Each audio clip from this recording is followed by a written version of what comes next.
Hey Smash It family, I'm Jermaine Curtis. I'm here with Ryan Harvey, nicknamed the Thor, and he's the 6th overall pick of the 2003. I'm just giving a little, background for you guys that don't know, but 6th overall pick of the 2003 MLB draft.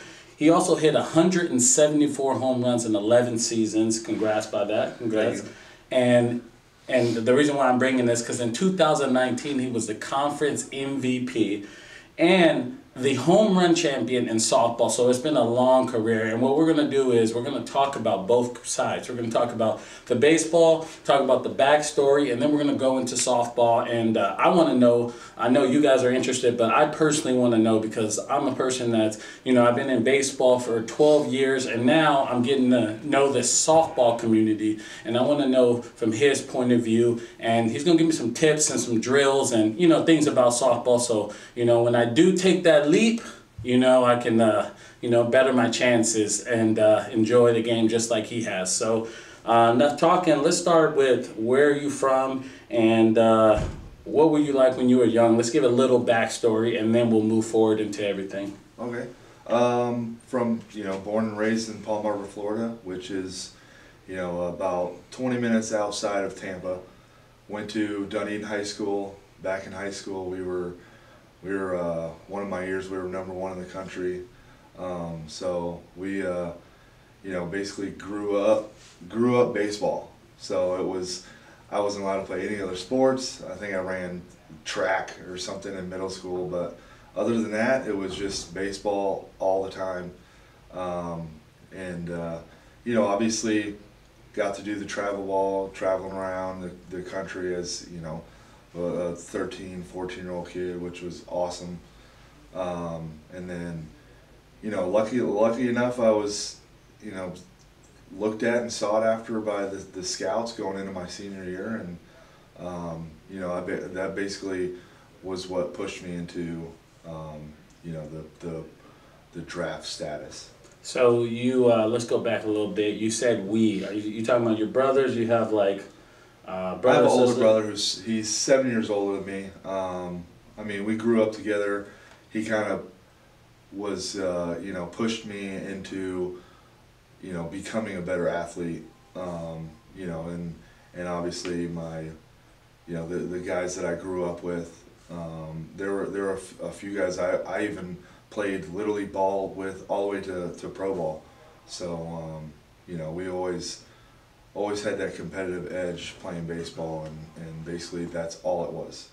So from a young age, your dream was to play. Like, when did you know you wanted to play MLB? For me, or play professionally? For me, 5 years old. I remember my dad always talk about the story of, like, we're sitting on the couch and he's with his boys, yeah. And we're watching a Yankees game, and I was like 5, and I was like, that's what I wanted to do. Yeah. And like from that point on, I had that desire and that drive. So like, what about you? When did it click? Like, you know what? I want to do this.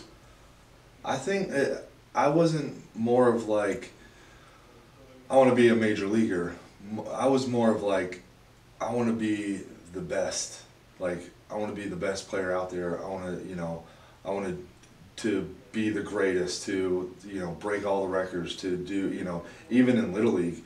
I really didn't focus on becoming a professional ball player until maybe in middle school. So that's kind of when baseball, for me started to come around and been like, I could do this, for till I'm 40. This is awesome. I didn't, because I wasn't really growing up as like a baseball family. My dad's a Marine. Retired firefighter, paramedic, and basically showed me little mechanics that I needed to do playing baseball, and that was it. And he was like, go play. And every year after that, asked me if I wanted to play. I'm like, yeah, I enjoy it. I have fun playing it. So they always, kept bringing me back to play baseball, and I honestly didn't really notice until around middle school.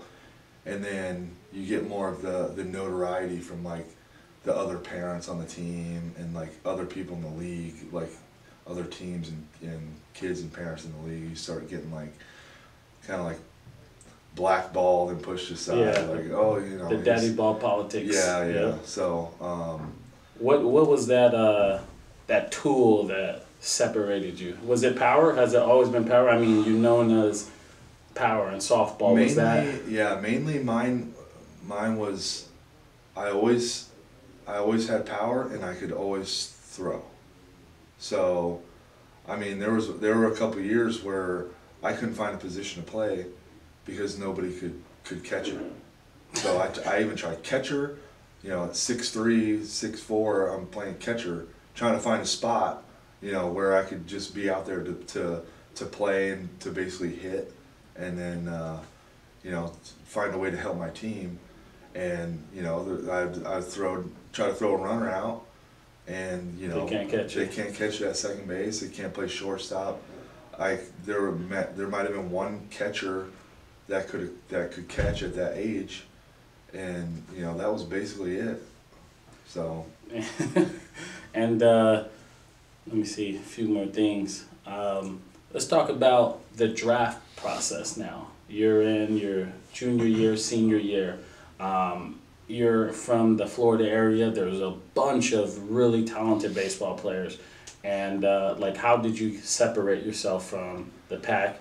For me, as far as baseball, I went to actually, to be honest, I went to like 20 to 25 showcases.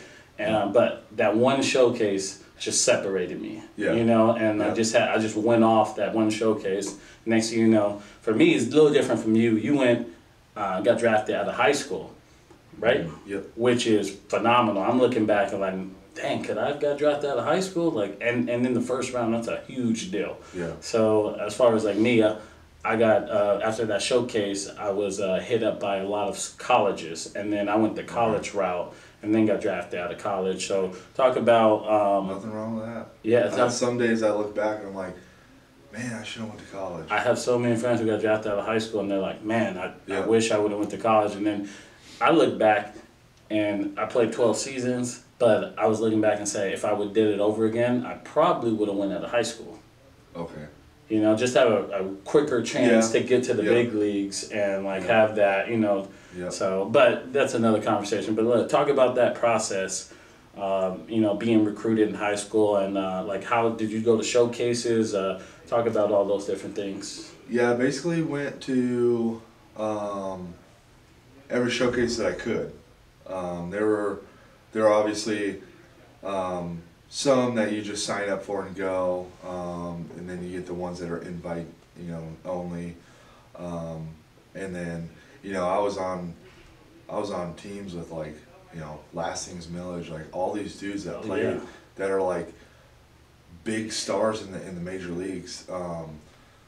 Weeders was the catcher on one of the teams, and it was, you know, I look back, I wish I could bring those rosters up, you know, because it's like all these showcases that you get invited to, and you're playing with guys that are really, like veterans in the big leagues now.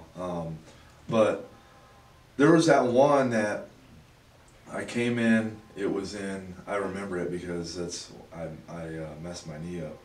I came in. We had a first day. It was at USF, and it's called Diamond Club Classic Showcase. And came in the first day, and they're like, "Hey, we're gonna take a few rounds of BP. You can either use your aluminum bat or you can use a wood bat." And I'm like, you know, I've been using a wood bat since I was 14, and I was like, okay, you know, time to just show it. So I went up there. I think me and like maybe one or two other guys were using a wood bat, and the one round was just like homer to left, homer to center, homer to right, homer to center, center, left, like, and just went off. And I went from like 20-something prospect to like top 6, top 8 in that one round of BP. Wow. It was crazy. And we come out the next day. I'm in right field, and I think it's the 4th inning. It's my last inning in right. and I'm supposed to come out after that half inning, go warm up in the bullpen because I was a two-way player, and fly ball to short right field, and the center fielder ran into me, took me out, blew my ACL out, and no way. That basically took away pitching. So from that point on, I was just outfielder, and that's all I worried about. I never got back on the mound, and kind of like looking back, it's like I wish I would have, but you can't really go back. But it's a lot of scouts wanted me as a position player. A lot of them wanted me as a pitcher. So it's crazy to think about like those situations, because I had that happen when I was 13. I used to have a cannon. Yeah. I mean, you were throwing 95 plus probably, right? Yeah. Yeah. But I wasn't throwing that hard. But I was throwing pretty good as a pitcher, and I blew out my arm, and that changed everything, of course. So you look back at little things like that, and like how it just changes everything from your, of course. I mean, to be honest, if you look at it differently, instead of being a softball player, you could have been a pitcher. You might have been flipped over, you know, and you see that a lot from guys that have that arm go into pitching, Let's talk about now, you get drafted, and then drafted in the first round in the 2000 MLB draft, which is a huge feat, by the way. Like, I don't know about you and your draft. Actually, let's tell you about your draft. Like, what happened? Were you around the family? For me, I was at UCLA. I played baseball at UCLA, and then my family was around. I knew I was going to get drafted in the top 5 rounds. So we were around, and I got the call from the Cardinals, which the Cardinals weren't a team I had talked to the entire season. Yeah. So I had a feeling that I was going to go to like the A's or the Diamondbacks, because they kept like talking to me, and so, but draft day, Cardinals call, and the guy was like, "Hey, do you know who I am?" I'm like, "No." He has a deep voice, and he's like, "We're from the Cardinals. I've been watching you all year, boy. You're going to be a Major League Baseball player." And I was like, I've never seen him. He's like, "I've been hiding away in the back, but I like the way you play the game." And like, so talk to me about your draft day. As far as my family's reaction after that call, they're they're pumped because, there's my childhood dream, and now I'm like, start to live it, and they're a part of that journey as well. And talk about that for you, like how did that go, your family, talk about it a little bit. Yeah, we basically, my grandmother and all my aunts and my cousins and everything flew down. They're from Minnesota, so they're like real big Minnesota Twin fans. They come down, they're all wearing the Twins jersey, like hoping I get, drafted by the Twins. And, I had my high school coaches, my agent, my hitting your instructor. Advisor in high school. Well, advisor. Your advisor. Yeah. Make sure you say it. Yeah. Advisor. And had my, the guy that gives, coaches my hitting and throwing, and then I had a trainer at the time. And basically, this is back, probably the same way as you, or we're sitting around a laptop, and it basically, it flashes up on the screen, and then, then I get the phone call afterwards. So it was a pretty awesome experience. So yours, it flashed before, and then you got the phone call. For me, it didn't flash. My phone just went off. Yeah. And then I was like, what the heck? And then they're like, we're about to pick your next pick. And I was like, what? I was like, and then my name popped up on the screen. So yeah, I got we had a feeling that the Cubs were going to pick me, and the Cub, actually, the general manager at the time, which never happens, he flew down and actually watched me work out like a week before the draft, and we kind of figured that the Cubs were going to pick me. So we're sitting there at the laptop, and it was like Chicago Cubs with the 6th pick Ryan Harvey, and it flashes up, and we all go crazy. And then my mom's phone rings, and it's Jim Hendry, who's was the general manager. He's like, "Hey Ryan, how does it feel to be a Cubby?" You know, it was a pretty awesome experience. I bet. I mean, I'm reliving it with you right now, hearing that story, because you know, I haven't been talking to guys like this in a while, so hearing that story brings me back to that time. But now let's go into, you just got drafted. And I know these guys want to hear it. What was the first thing you purchased once you get drafted? First thing for me, and the craziest thing for me, was, so I just got drafted from UCLA. So I got all my boys, we all go out. Yeah. And I just drop down 3,000 to 5,000. Just boom, we go out, and we just, you know, now I look back, I'm like, that is ridiculous. There's no reason why I should have done it. But, you know, you're young, you're thinking you're about to make, you know, a stupid amount of money, and then, you know, but that's my crazy story of, like, we go out, we just go crazy, and it was all on me. It should have been my boys. Now that I look back at it, I should have had them pay for it, but I paid for it. Yeah, they should have been I selling know, right? too. But I was like, no, I'm gonna get it. No, I got it. it's on me. Yeah, you know that. You know how the guys are. Yeah,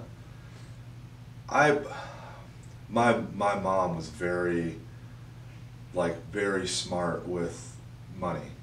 So that was mainly one big factor that kind of held it all back. Was my parents were always big on, you know, save.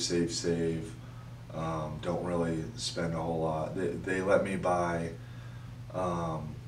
So back at the time, I was doing travel ball, and one of my teammates' parents had a Lexus. It was the LX 470, the big SUV that came out, and she let me, I think I was 14 or 15, she let me like drive around the parking lot, and I'm like, I'm gonna buy this when I get drafted. So I went away to rookie ball, and I came back and it was in the garage. They had went and bought it for me.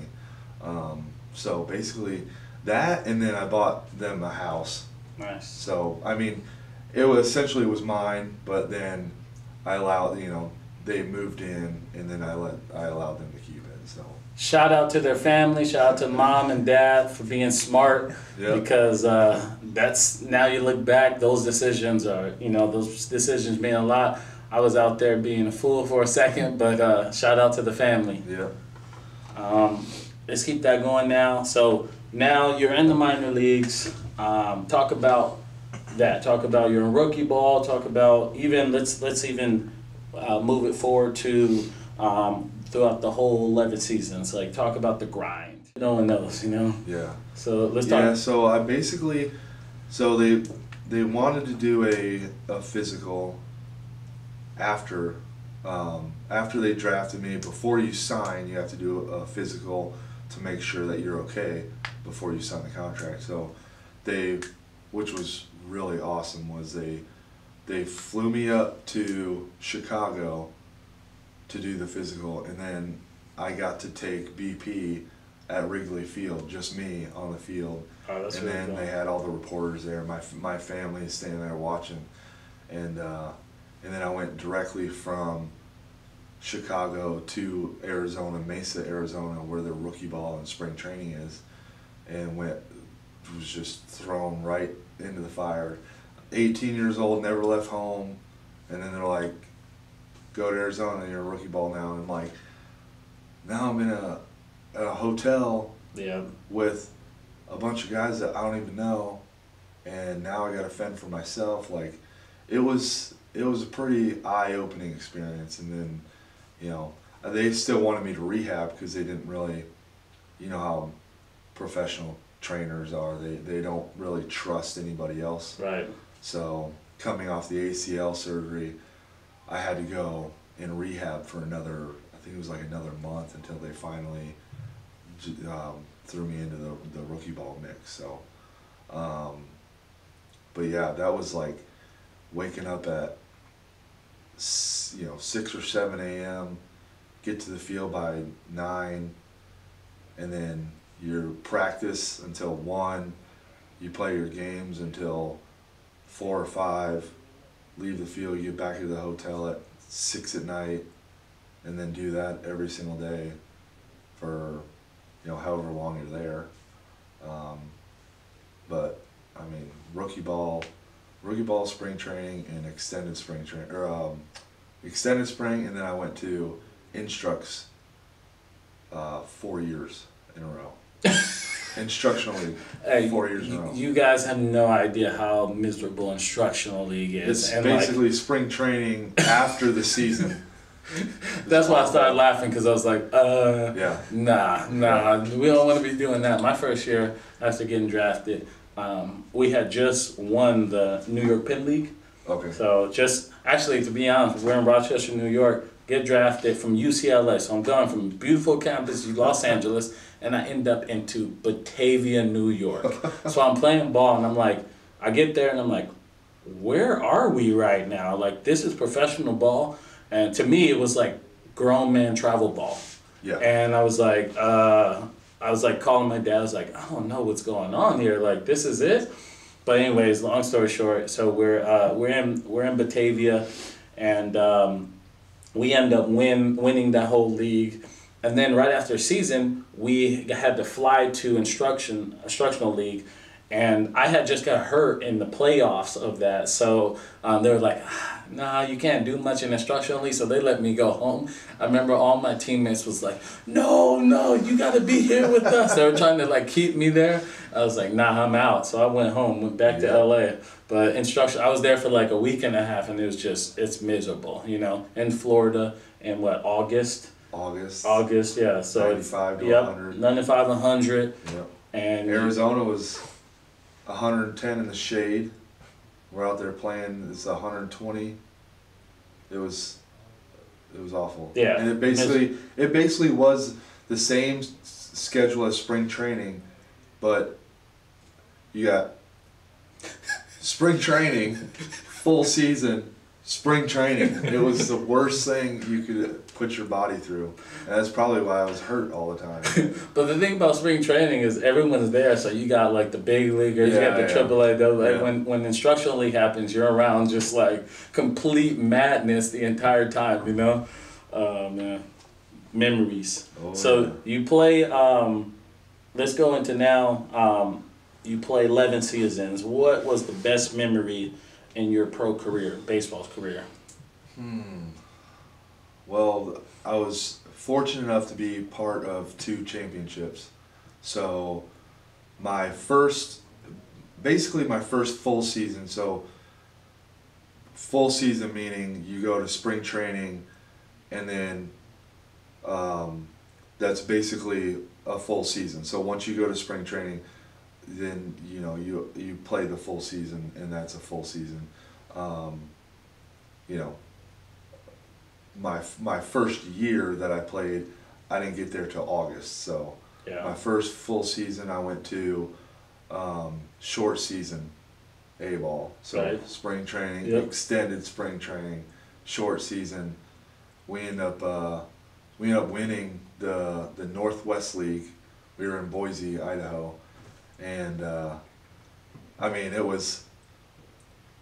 we ended up winning the championship.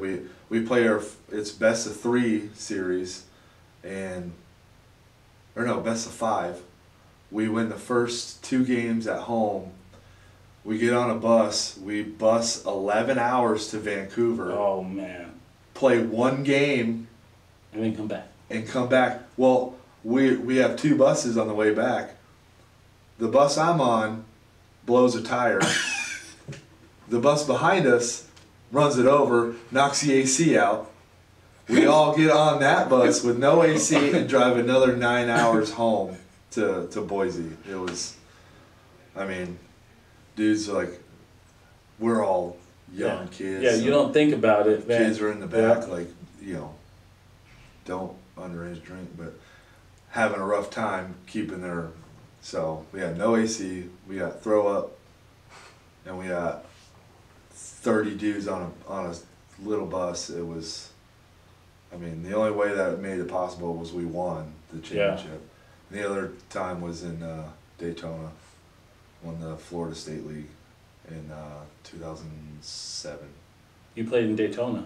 Yeah, I was That's there. a fun place to play. I was there for parts of the 3 years. That's a fun injuries. Yeah. That's a fun stadium to play at in that area in Daytona. And The only stadium in the Florida State League that you want to play in. Yeah, exactly. I was in Palm Beach. They're literally in Palm Beach. We were playing during the season. It'd be 2 fans. Yeah. It was 2 fans. There was one day there was a woman that came to the game. I swear it was maybe a total of 50 people. Okay. Yeah. The baby started crying. We're at a baseball game here, and she was going shh shh shh shh, and you can hear her on the field. We were on the field, and we can hear her. And I'm like telling the shortstop, I'm like, you hear that? And he's like, yeah. And like she was way up, and you hear shh shh shh shh. She was like trying to be quiet. That's how empty the stadium was. So if you guys know about the Florida State League, you get 0 fans. But Daytona, that's a great place. So now let's talk about finding. Well, first before we go into softball, let's talk about your last few years and thinking of moving on. I know that it was my several years of playing. The last few years, I've been thinking like, man, what am I doing? Because it's just feels like you're not moving forward and you're just stuck. You know, and so I was thinking like, hey, what am I doing? Like, what's the I felt like I exhausted everything I did in my professional career. The passion was still there, but that sometimes you didn't feel the passion as much and the love for the game as you did when you first. So like moving on, talk about that period of your time. I don't know if you had wife or girlfriend. For me and my girlfriend would have conversations, and it was just like, it's almost like that first love you've been having. And then it's time to be like, it wasn't right, and you need to go on to a next stage, So talk about that for you. So, basically I was still playing baseball when I actually found out about softball. So, I went to a couple league nights, my brother at the time was like, hey, we need an extra guy. Why don't you come out and play? I'm like, okay, sure. Go out and, swing as hard as I can and hit it as far as I want, whatever. And so I went out and I started playing. I got invited to a couple big tournaments, and that's kind of when I started to really enjoy it. Was, you'd be around, once you're around that atmosphere, once you're around a big tournament like that, and around guys that actually love the game and take it serious, then you start to get that like baseball feeling, like this feels like pro ball, So I at the time I was kind of trying to find a team to play for, and nobody was looking into me, so I went ahead and signed a contract to play for Reebok. And the very next day, I got a call to go play independent ball. So I'm like, well, I gotta go. I gotta go play baseball because you never know, Of course. I wanted to leave on my own terms, not because somebody didn't want me. It was more of like, I wanted to do it myself, not be forced out. So I went back and I played a year independent ball in the Atlantic League, Lancaster Barnstormers. Had one of my best years that I've ever had, and signed to go play with the Braves. So I went to spring training with the Braves, got cut from the Braves. Barnstormers called me again, went back and played another year.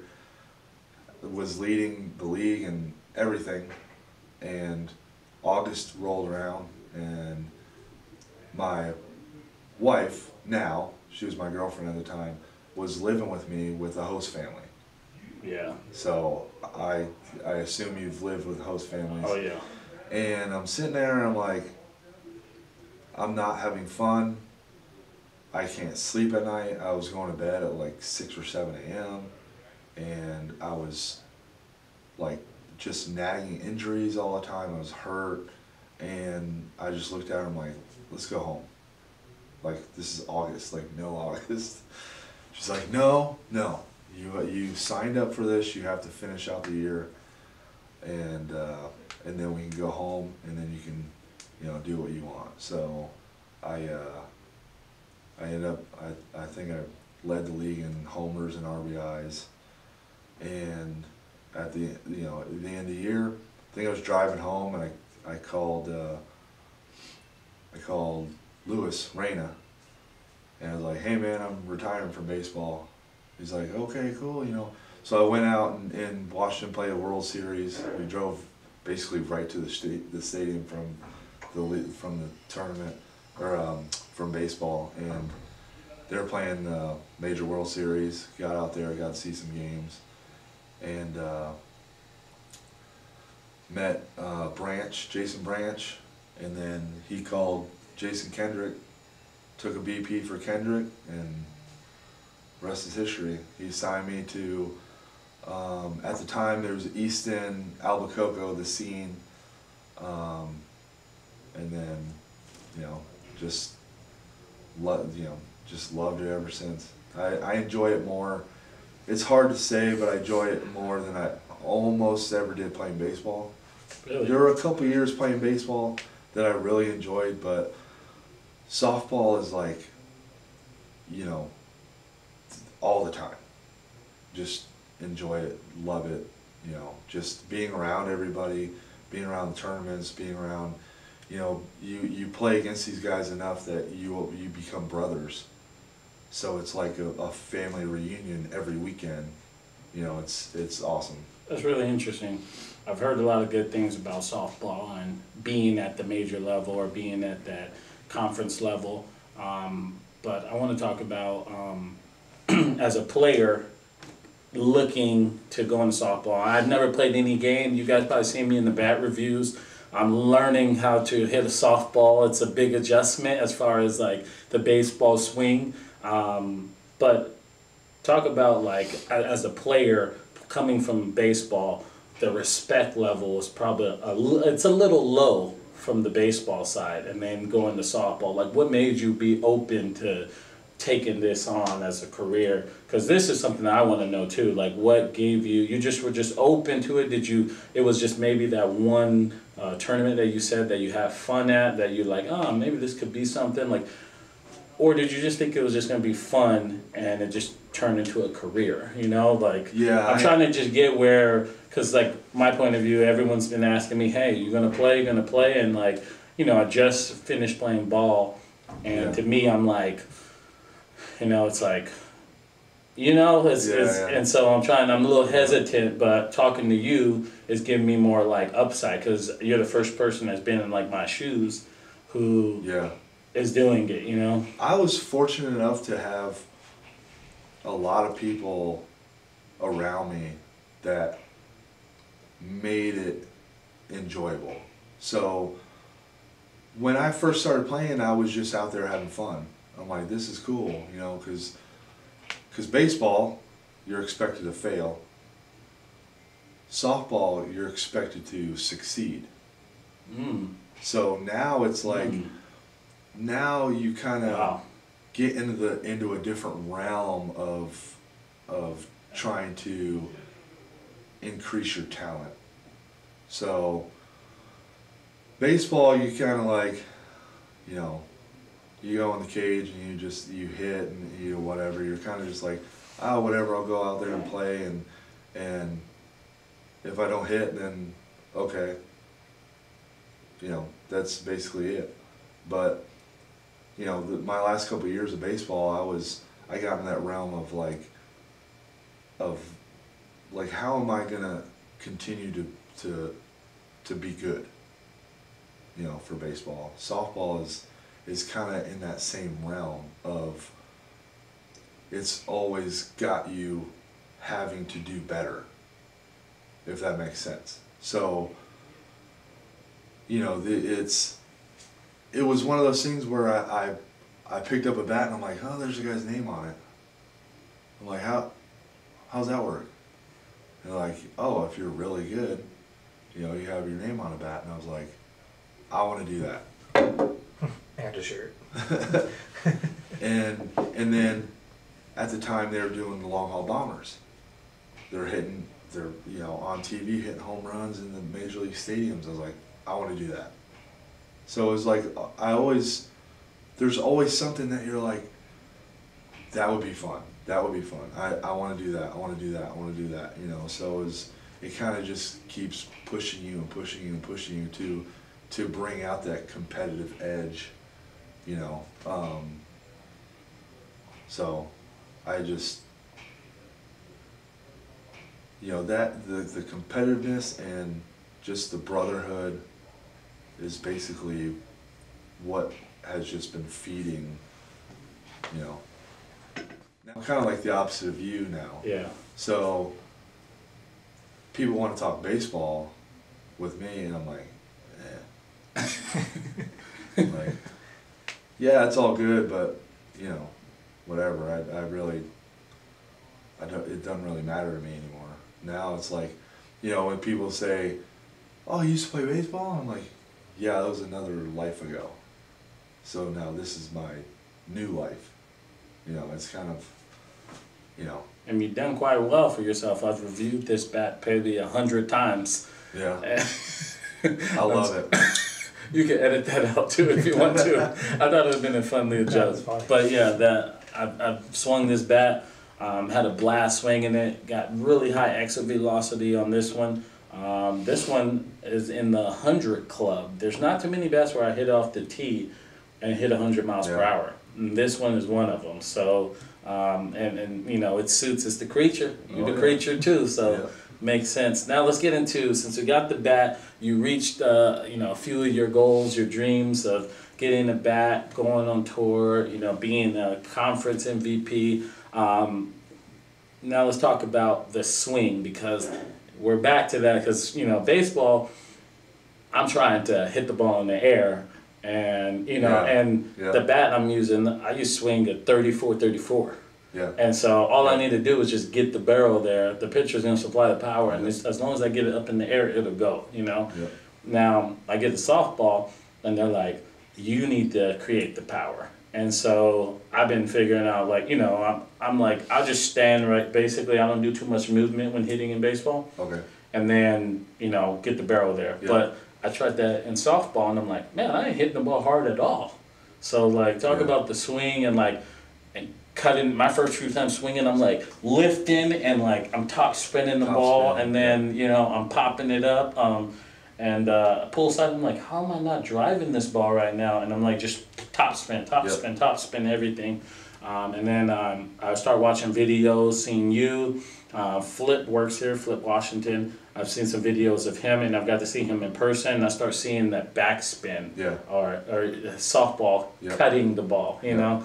And I was like, all right, I need to start doing that. So I start hitting off the tee. I'm doing these bat reviews, and now I'm doing that. I'm hitting it. Yeah. I'm cutting it. But talk to me more about that swing and what mechanics you had to change, because I want to make this change as well. So basically, my swing is basically a product of Jason Branch. You're welcome. I met him, and we worked a lot on swing path and basically generating that cut swing. So instead of, baseball, you're real tight down here, and then the bat kind of goes flat and then up through the zone. Softball is more down and then flat through the zone and then up. So you basically have to generate the spin rate of the ball. So the ball has big seams on it, and that's what creates the velocity and the distance is the seams of the ball. So you want to try to generate as much backspin with that ball as possible. And basically that cut swing, you can't, very few guys can come up on it, but the majority of guys that are real good hitters, that hit for a lot of power, that hit for really good average, they're more almost like chopping a tree. So, it's one of those things where I started out, I had baseball grip. I was straight baseball style, and I had no control. I get picked up by I think it was a D team, my very first tournament ever, and we get 2 home runs. And it was like, they're gone by the first inning, and I'm up there just swinging away, no idea what I'm doing. I'm still wheeling them out of there. So that cut swing is basically something that a lot of guys with power have to have in order to control the ball. So so talk about that grip, because I started hitting and my grip was like this. Yep. And then they started telling me about putting, adding basically length to the bat. Yes. By putting a few fingers off. You could go as you could probably go 2 fingers off or just 1 finger, and then doing this right here, which I'm still messing around with this. It didn't feel too comfortable, so I'm doing 2 fingers on, and that's been pretty helpful. But talk about that. I went from, before I jumped to those, I went to this one, like a golf swing. Okay. And I was able to start cutting it. Yeah. And then now I'm here, and my goal is to get to here. So talk about your grip. Yeah. That allows you to get that leverage so you can cut it, backspin it. When I first started, same way. I was here, had no idea what was going on, and a lot of people ask why. Slow down. And then I went to 1 off, and then I was still straight on top here, trying to create a little leverage with the bat. And I actually learned that swing, pinky off, and then I went and played baseball for 2 years, and power numbers went up another 10 homers, and then my batting average went up another 30 points. Really? So it just created that whip, that little bit of leverage in your swing. There's a lot of guys in the major leagues that do it, but I went from 1 off here to 2 off here, and then really had to work on getting my fingers down. But right now that's basically where I'm at, is right in here. Sometimes I'll get 2 or 1, but just to create almost like a fishing rod type feel. Mm-hmm. So you want to be loose in your wrist, and then kind of just snap through it and try to create that backspin. So it's easier to show you than it is to actually talk about it. But I was more, and I like a little bit in low because I want to feel the weight down here, not so much here, because I feel like I can control that snap a little better. When you have the inload, you don't feel like you miss more often, or do you, if it's more balanced bat, you're able to use it the way you want to and get to it, or you need the inload so it gives you that leverage to hit it farther? For me, I've been hitting off the tee. I haven't been, playing any games yet, but the balanced bats for me have been much more better as far as, because baseball swing, basically, baseball swing is basically inside here. Softball is more out front. So for me, when I first started playing, I was using a balanced bat, and I found that for me it was more important to go middle the other way to try to control the ball to get on base, not so much pulling it, because I could always pull it and hit a home run. I needed to get on base. So once I started to go to the end-loaded bat, I found that now I can get on base by pulling it. I can control that. I can control the ball down the line. I can control it down through the infield, and then spray it around, and then also hit the home runs. So I found that once I could feel this down here, I could feel where the sweet spot was. Right. So a balance bat, you're feeling the weight in here, and I couldn't really feel the end of the bat down here. So Interesting. So once I worked on that end load, now I'm like, oh, I can hit the ball down in the hole over here. I can go backside. I can hit the home run to right field or pull it, whatever. I was like, wow, I can almost do what I want with it now. So yeah, the balance bat for me was more because I was keeping my hands inside because I'm used to baseball. I didn't want to get jammed. So yeah, and it just slowly coming around. So I appreciate all the information that you've given me, and that I've enjoyed the talk. We've actually like vibed really well. Yeah. Like it went really well. I think the viewers Baseball are gonna love guys. this. Yeah, baseball guys, Always baseball good to talk, brotherhood, yep. and I've enjoyed this, and I just want to say thank you for sitting down with me. You're more than welcome to come back, and we may have to like continue this going on like a live Yeah. call or something, Yeah. 5-10 minutes. Yep. Just say, hey, how you doing? Where you playing at? Talk about your bat and just keep this relationship going. Cause I hope I need to see you hit. softball. Yep. I hope that's what I was leading to. I Yeah. hope that I'm out there and I get to see you. And but I got a long way to go for that. So thank you guys. If you guys like this, smash that like button. Subscribe to the channel. Is there any place they can follow you? Just Instagram, rharvey35. Okay, and get his bat. And you can get that at smashitsports.com. I mean, this baby is hot out of the wrapper, one of my favorite bats. And I'm not just saying that. This is in the 100 mile per hour club. All right, thank you guys. Get it at smashitsports.com.